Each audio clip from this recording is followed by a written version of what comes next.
the strange changes. It's gonna have to be a different man. Time may change me, but I can't trace time.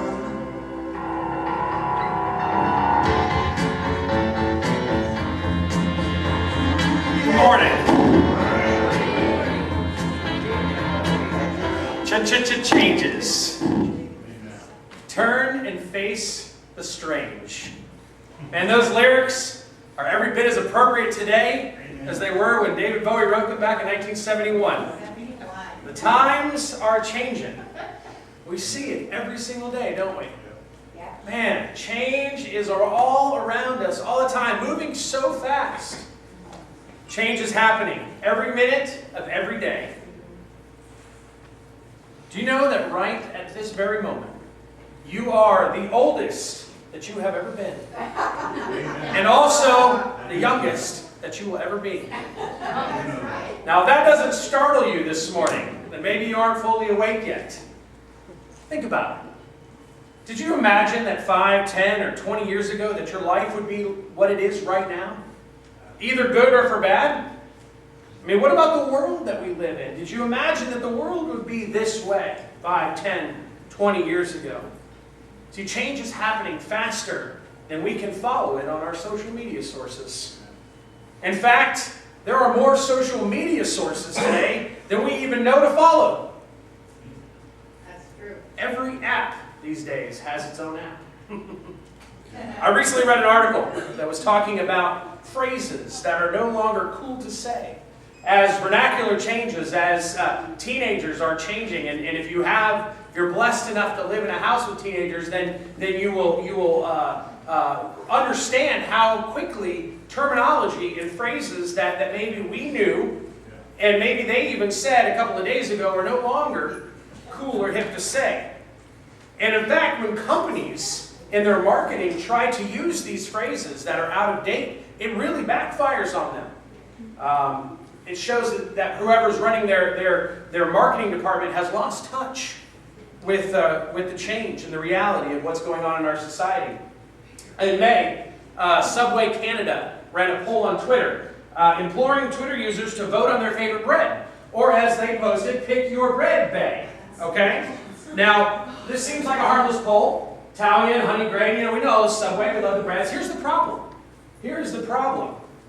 Not one person voted in the poll. Not one. Now, there were 12,000 people talking about it. They had 18,000 likes. In fact, Subway Canada is followed by 135,000 people, but no one voted on it. And if you read the Twitter post, if you read the post following the comments, it was discovered why.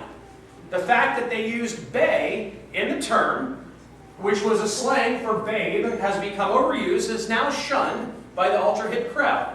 The popular crowd doesn't use that term anymore. So consequently, this poll was viewed as someone who was out of date, out of touch, and not current.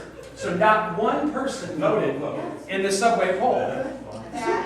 They felt like it was posted by some out-of-touch tryhard in the Subway company. Now this begs the question, are there other changes, any other changes in vernacular that you and me and every other uncool person needs to know? Well, yes. Yes, there are. And today I'm going to give you a quick lesson how to speak to the in crowd. So pay attention. Now, there isn't a trendy word to use instead of bae anymore, actually. But if you want to refer to a friend or someone other than their name, teens recommend that you use the word bruh, B-R-U-H. It's kind of a derivative of bro, but bruh is what you would say now if you wanted to talk about someone that you're friendly with. Now, you might remember the term YOLO. We talked about this a couple weeks ago. Singer Drake popularized this in 2012. Obviously, it means you only live once. That was a very trendy term in 2012, talking about seizing the day. Unfortunately, for all of us that have finally decided that you really truly only live once and it's time to seize the day, you're out of touch. No longer do you say YOLO to describe something that's essential or important, but you say key or major key. That's a new term. Popularized by another singer. Oh, Caitlin, you're currently out of date now. She agrees. Now, words that we liked, maybe what we grew up with, like rad, awesome, gnarly, stuff like that. You guys in the 70s used gnarly. Yeah, that's way, way out of date now. If you want to say that something is cool, or you say it's either dope or chill. Those are the new words. Was that out of date now too? Yeah, no, yeah. This poll was written a month ago, so. All right. What about the word swag? To have swag. No, that's not trendy since 2012.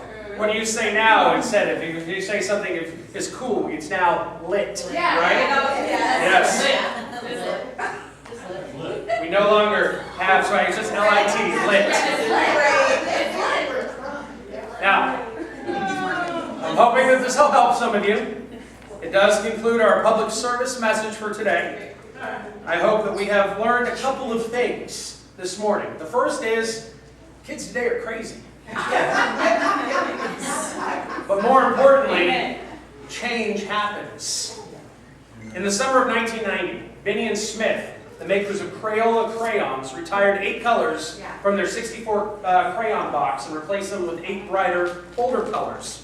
The colors that were inducted into the Crayola Hall of Fame included colors such as raw umber, maize, lemon yellow.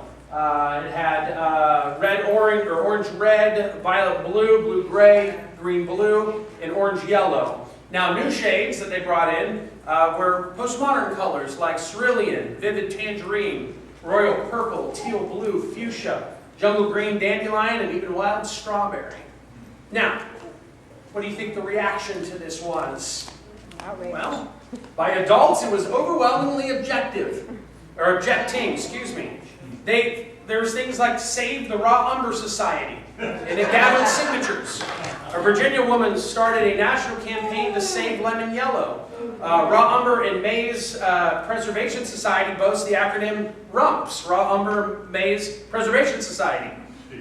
Pastors even delivered sermons calling for letter writing campaigns against the change.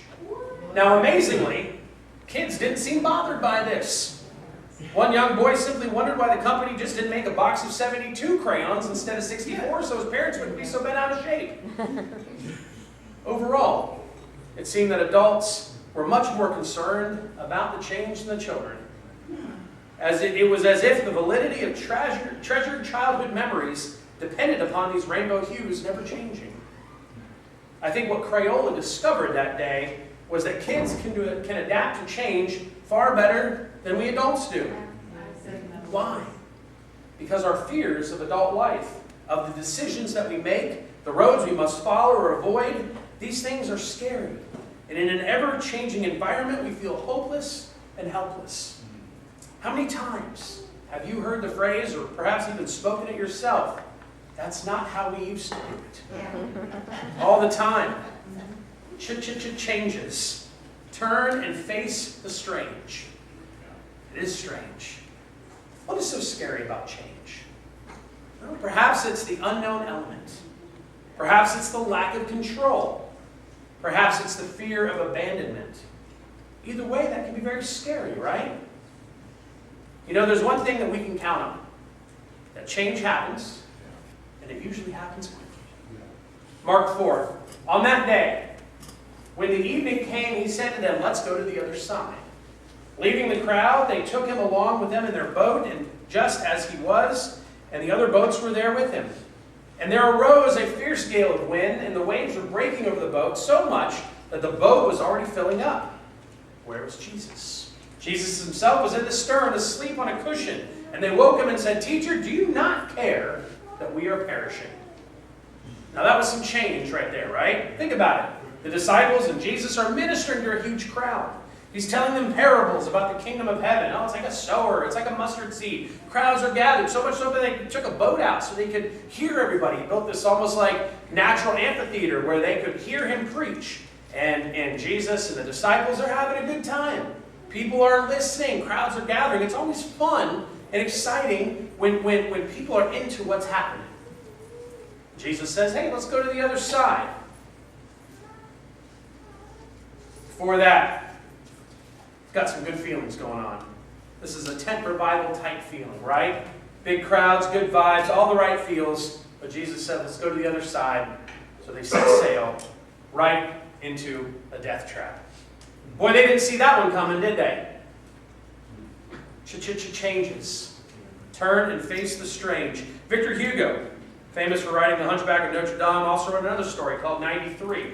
It tells of a ship caught in a dangerous storm in the high seas. At the height of the storm, the frightened sailors heard a terrible crashing noise below the deck. They knew at once that this new noise came from a cannon, part of the ship's cargo that had broken loose. It was moving back and forth with the swaying of the ship, crashing into the side of the ship with terrible impact. Knowing that it would cause the ship to sink, two brave sailors volunteered to make the dangerous attempt to retie the loose cannon. They knew the danger of a shipwreck from the cannon inside was greater than the fury of the storm outside. See, that's like human life. Change happens in an instant. The storms of life may blow about us, but they're not the exterior storms that pose the greatest danger to us. It's the terrible corruption that can exist within us that can overwhelm us. The furious storm outside may be overwhelming, but what's going on in the inside during that storm can pose a greater threat to our lives. Our only hope lies in conquering that wild enemy. Unfortunately, the storms that rage within us cannot be cured by ourselves. See, it takes the power of God's love. As revealed in Jesus Christ, He is our only hope of stilling the tempest that can harm our souls and cripple our lives. See, that's what the disciples learned that day on the Sea of Galilee. They thought the danger lay outside the boat. Waves, winds. I've never been on a boat during a terrible storm, but I've seen, movies like The Perfect Storm and stuff like that, and it's impressive. I think the ocean holds in tremendous power as far as what it holds and what it can do, and not just on the surface, but the deeper you go, the scarier things get. I like our scripture readings this morning. All three talk about changes. The New Testament talks about we're new creatures. The old has passed away. We need to embrace that change, that we are no longer forced to walk in that sinful way. The Old Testament reading, God is speaking to Job. He says, where were you where I laid the foundations of the earth? Where were you when I did these things? There's a lot that you don't know. And there's a lot that I'm in control of and that I've watched. And he mentions the Leviathan. And I don't know for sure what the Leviathan is, but it sounds terrible. And it lives in the water, and it's huge. Liam and I saw the new Jurassic World movie yesterday. It's fantastic, by the way. Love it. Totally recommend it. If the Leviathan is anything similar to, what's the big water dinosaur? The Mosasaurus that's under the water. And there's a scene where it's swimming with humans, and if the Leviathan is anything like that, I want no part of that at all. It's good sometimes that change happens. It's good that we don't live alongside T-Rexes anymore. Amen. Because that would be very detrimental to our future existence. Amen. As they are about to learn in Jurassic World, certainly the third one that's coming. Amen. Change is good. Change is inevitable. Storms come up suddenly. See, the disciples realized that day on the Sea of Galilee, they thought the danger lay outside the boat, but they would soon learn that the real danger was inside the boat with them. Within their own hearts, in fact. You see, in a word, they lacked faith. And without faith, their lives were at risk to the storms and change which would inevitably come. And come they did, and come they will for all of us. Storms do rise suddenly. It had been a memorable afternoon. From far and near, people had gathered to hear the Galilean tell them about the kingdom of God. He told them that the kingdom was like a farmer who went out to sow seeds. He compared the kingdom to the small mustard seed, which becomes a giant plant. He told many stories that day. But the day was now fast passing, and it was time to depart. So Jesus told his disciples to go to the other side of the Sea of Galilee. Surely the disciples that day must have asked some questions. Why are we leaving this? Why leave now? We're right on the verge of success. Here was where the people were. On the other side, well, those were just the Gerasenes, and they were pagans. We don't want to go over to them. These are our people here. But the disciples did as Jesus instructed. They set sail that beautiful afternoon on the Sea of Galilee. The sun was shining, and Jesus was weary from a day's activity, so he fell asleep down in the stern. As late afternoon faded into dusk, trouble began to loom on the horizon. The white, puffy clouds that dotted the sky were now replaced by low, hanging, billowy black clouds. The stilled waters began to churn, and white caps were forming. Large waves suddenly started slamming against the side of the tiny boat. See, the Sea of Galilee was notoriously sudden and violent squalls. And the disciples must have thought, in telling them to cross over, that Jesus was leading them to their destruction instead of their salvation. Let me tell you something. Trouble can come just that fast in your life.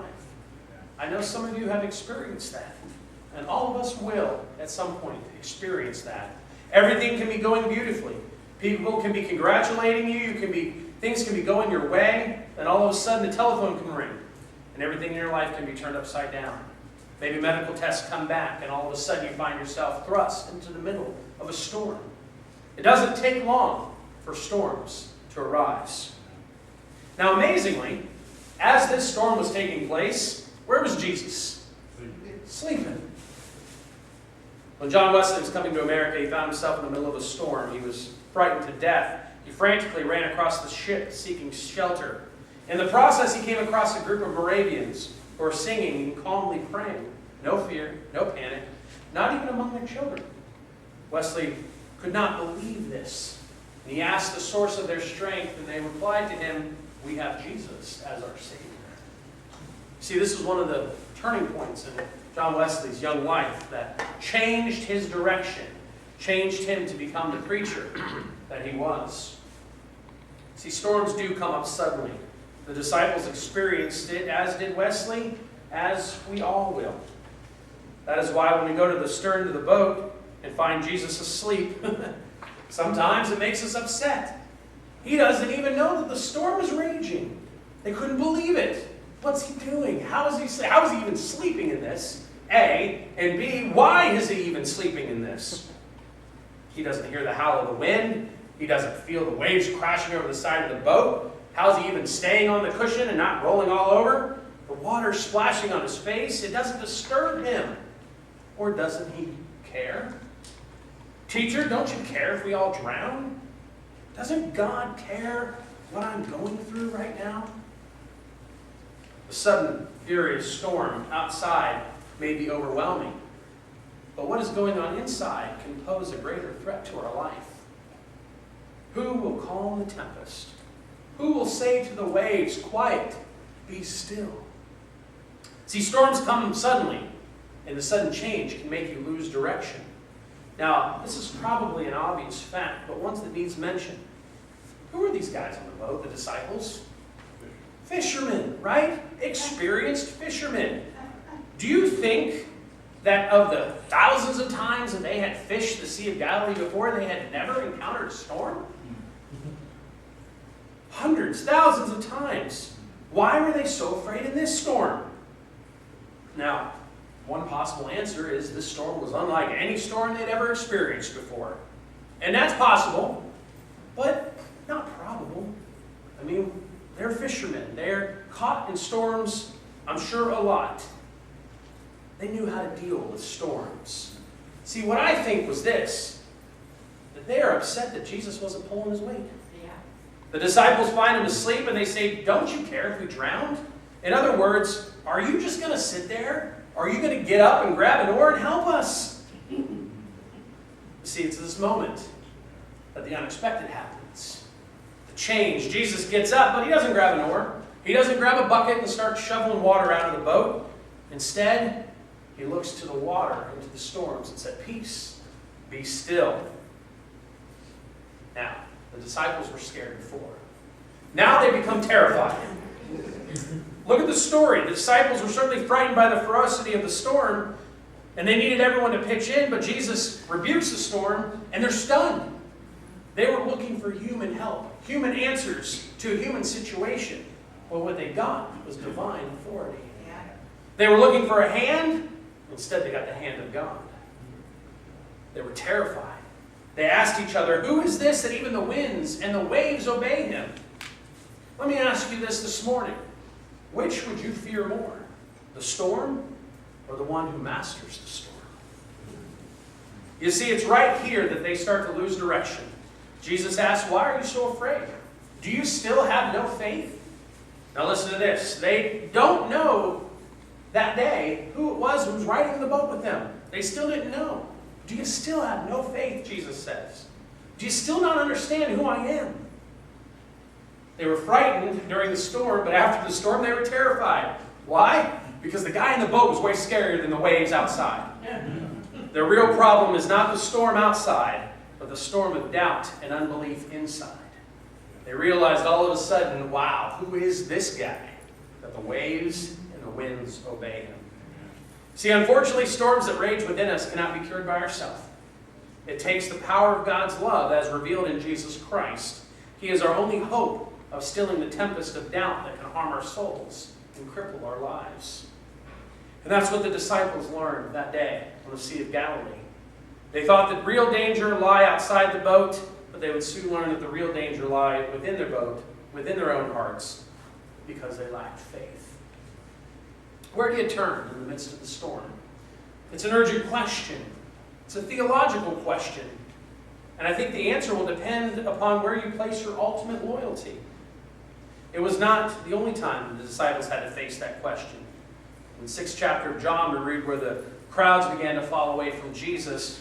And people were still there and they were still following him, but it wasn't as fun anymore. Because he stopped talking about cool stuff like the kingdom of heaven and like, how to get there and I'm going to be your king and stuff like that. And he started talking about other things. Things like taking up a cross or obligation and forgiveness and harder things that just aren't as fun to listen to. And it was at this point when people started turning away and the disciples were a bit disgruntled and Jesus looked at them and he said, "Do you want to leave me as well? Do you wish to go away?" And thankfully for Peter, who rarely has the right answer and rarely says the right thing, that day he spoke for the group and got it right. See, Peter, who often speaks impetuously or out of turn or without thinking, but always from the heart, that day said, "Lord, where shall we go? You have the words of eternal life, and we have come to know you as the Holy One." When we find ourselves sinking in the midst of a storm, where else can we go but God? There was a woman in a community who was well known for her simple faith and great calm in the midst of many trials. Another woman who had never met her but had heard of her came to visit her one day and said, "I must find the secret of her calm, happy life," as she thought to herself. Well, when she met the woman, she said, "So, you are the woman with the great faith that I've heard so much about." "No," the woman said in reply, "I am not the woman with great faith, but I am the woman with a little faith in a great God." I do not believe that the boat that day on the Sea of Galilee that Jesus rebuked the disciples, I do not believe that in the boat that day on the Sea of Galilee that Jesus rebuked the disciples for their lack of faith in his ability to calm the storm. What I believe is that Jesus is disappointed that they still didn't know him. If they truly knew him, if they understood him, then they wouldn't fear the sea. You see, change comes on us rapidly in life. When you find yourself in the midst of the storm and the boat is sinking, may I suggest that we turn to Christ? Where else can we go? Only Jesus has the words of eternal life. Only God is the Holy One. Only Jesus can calm the tempest, and only God can deliver. Because storms do come suddenly. They can make us lose direction. And if we do not understand who it is that's in the boat with us, then our fear of the storm has the power to paralyze us. Jesus woke up, and he rebuked not only the storm that day, but also the guys in the boat with him. "Why are you afraid?" he said. "Have you no faith?" Now let's be clear about this. The promise that is made to us is that of God's presence, no more and no less. In the midst of the storm, the promise is God is in the boat with you. You don't need to panic. Though the situation may appear bleak, the Lord of the church is in the boat with you. You do not need to forsake your witness. The Lord of history is in the boat with you. And you don't need to become immobilized. The Lord of the storm is in the boat with you. That's the promise. David Bowie saying that we must turn and face the strange. See, change is always strange, and it's almost always unsettling. But he concludes the verse by saying that time may change me, but I can't trace time. Meaning, change will happen, and it will change us over time. Time will change me. But can we chase it? Can we follow the change? Can we really see the effects of the change over the time in our life? Well, I would say that if we follow Christ, if we truly know who is in the boat with us, then we won't see the effects of change. Our eyes will be set on things above, and the ground may be crumbling beneath our feet, but our gaze will not shift downward, not even for a minute. Listen to another David this morning, King David, and his marvelous words in Psalm 62. He says, God is the only, one and only, and I'll wait as long as he says. Everything I need comes from him, so why not? He's solid rock under my feet, breathing room for my soul, an impregnable castle. I'm set for life. Time may change me, but I'm not going to be able to tell it. I'm not going to be able to track it. I can't trace that time because my eyes are set on Christ. Changes happen. Storms arise, but we'll make it through, I promise. I promise we'll make it through. Why? Because the Lord of the storm is in the boat with us, and that's his promise. Will the storm clouds dissipate immediately? And there's no guarantee. Will you no longer have to struggle with problems afterward? That's never promised. Will you financially prosper and never want for anything afterward, like so many of the TV evangelists try to tell us? Probably not. Well, you say, sure doesn't sound like the promise of God that he gives us is really all that great. Well, maybe not. The promise that he is with us is still his promise. And you know what? It got Noah through his storm. It got the Jews through the wilderness. It got Mary through her pregnancy. In fact, it got Jesus through his crucifixion. So I know that that promise is sufficient enough to get you and I through the night. Amen.